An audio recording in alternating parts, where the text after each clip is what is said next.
gaji 1,700 tapi kenapa dapat 1,500 je?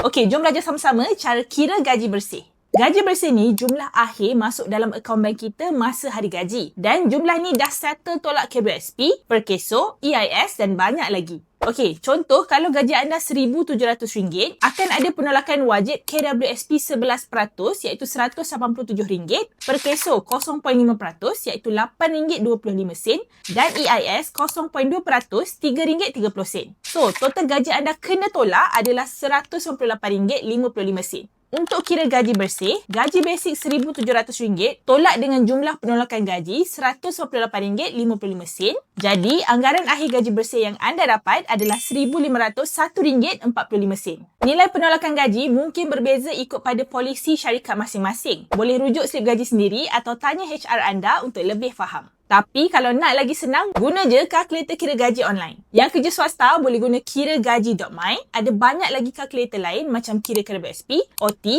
income tax dan boleh bandingkan gaji sekali.